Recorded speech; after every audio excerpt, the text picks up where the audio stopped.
Most Americans have already filed their taxes. The deadline was Monday, but as you await your tax return, there's a growing threat about your old returns getting into the wrong hands.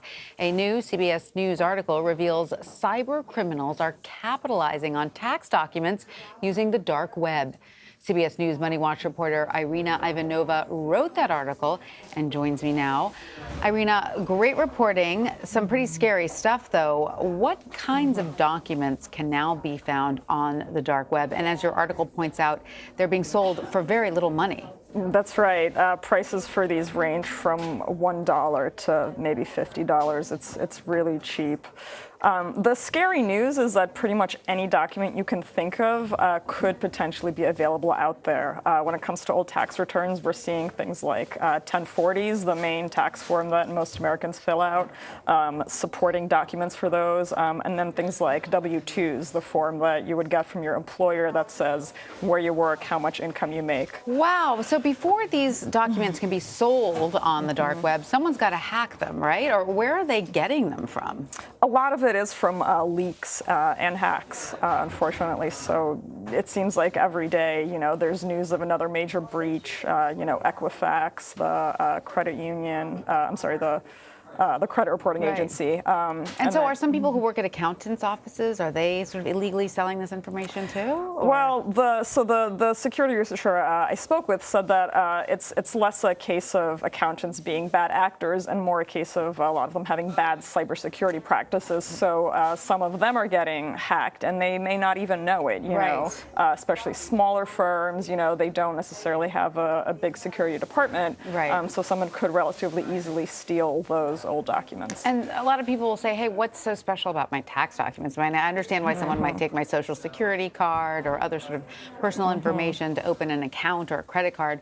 What exactly can people do with old tax documents? That's a great question. Well, let's not forget, when you file your taxes, you put your social security number on the form, so it has your identity on there. There's really an astonishing range of frauds that people can pull off if they really get creative. The basic one is they have your old tax documents, and they use that to file a tax return in your name, come 2020, which, they get a tax refund, they route that to a bank account that they've set up, and they make off with your cash. And then when you go... And you go to the IRS, and the IRS says, tough, you've already been paid. Exactly. And you have no recourse? People have tried to fight this, but it's one reason that, tax experts will say you should file your taxes as early as possible, because that first filing will essentially lock down your social security number to make it harder to file in your name afterward. This is pretty scary stuff, Irina. What can we do to protect ourselves? We've all just filed our taxes, so maybe we're hearing about this 2 days too late, but for next year. It's never too late. One thing that is very effective, security pros will tell you, is to freeze or lock your credit, and not just I've been hearing that. Not just when there's a breach, as we've been hearing, but pretty much any time. You can. It's very easy to do.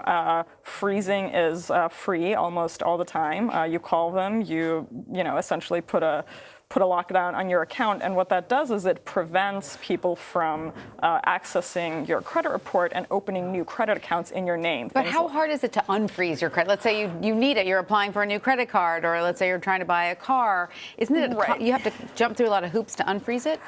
I'm told it takes up to 3 days, which is not, if you're going to be shopping for a car, you could call them today and, be ready in time for the weekend. So it's really, it's a little bit of a hurdle, but when you compare it to the risk of, having your information out there easily, it's worth it. It's definitely worth it. One of the most shocking things to me from your article was the knowledge that people whose tax returns, who haven't already had their identity stolen, went for much more money, which just shows you how many people have already had their identity stolen. That's right. It's really scary. And it's the same with credit cards, too, actually. The security researchers tell me, if depending on what your income is, what your credit line is, and whether that card number has been leaked before, it can cost a little or a lot. It's a shrinking pool of people who've not had fraud perpetrated upon them. Scary times. All right, Irina, thank you so much for letting us know about a new thing we need to worry about. Thank you. Thank you for having me.